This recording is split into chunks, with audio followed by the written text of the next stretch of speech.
Na hivi ndivyo tutakavyoteseka wanaume, wanawake wakimiliki pesa, alafu sisi tukawa hatuna. Angalia hii video. Wanawishe. Haya, kama mnavyoona wanafunzi leo wako off na wamekuja kupata lunch. Au mnasemaje? Mmefly? Sana. Mmefly sana? Sana. Kweli? Haya, sasa hapa ngoja mpate kunawishwa kwanza. Leo nimeamua kuwatoa out dada yenu. Subiri. Kabla hamjaanza kula hapa na challenge kidogo. Nataka nione nani amefurahi zaidi. Mcheke, sogea hivi kidogo kwanza. Nani amefurahi zaidi? Yaani nataka kwanza hapa tushindane kucheka. Atakayecheka sana. Yaani atakayecheka sana kuliko wote. Samaki mmoja anakula peke yake. Afu yule mmoja nyewe mtashare. Haya, 1, 2, 3 action. Angalia kamera.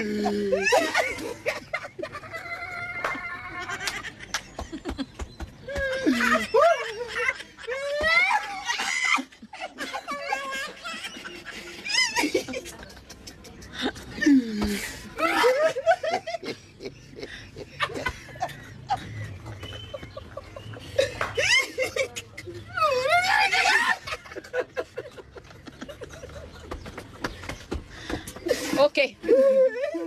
Naona mmecheka sana. Kweli mmefurahi. Kweli mmefurahi. Haya, naomba kwanza tuanze kula. Kula.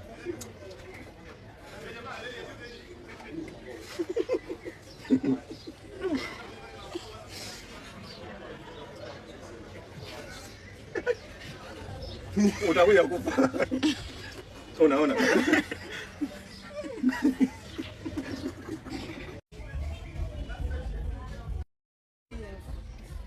Okay, asante. Haya, sasa kabla hatujalipa bili. Ndio madam. Nataka nione ni nani anayeweza kulia vizuri. Ukishindwa kulia vizuri, unalipa hii bili mwenyewe. Hii hapa. Unalipa hii bili mwenyewe. Yaani ukishindwa kulia vizuri, unalipa hiyo bili mwenyewe. Kwa nataka atakaye lia vizuri. 1, 2, 3.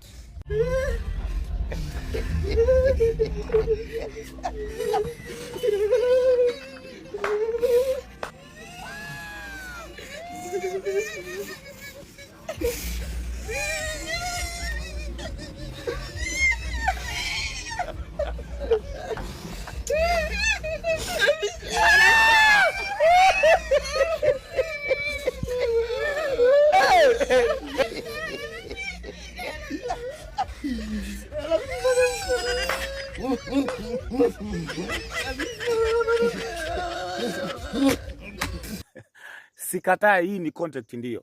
Lakini wewe ngoja niwajaribu kuuliza wanawake. Eti wanawake, si mnatamani mkiwa na hela ndio muwe mnatufanya hivi? Kama madoli. Mimi nakwambia wanawake wakimiliki pesa nyinyi, dunia nzima wanaume tutateseka. Hii ni content sawa, lakini wanawake wengi wanatamani wakipata pesa wafanye wanaume kama hivi. Ndio maana mwanamke akipata hela anakuwa na roho mbaya, anakuwa na roho ngumu. Tuwaombee wake zetu wasipate pesa, tupate sisi. Mwanamke akipata hela ni zaidi ya shetani.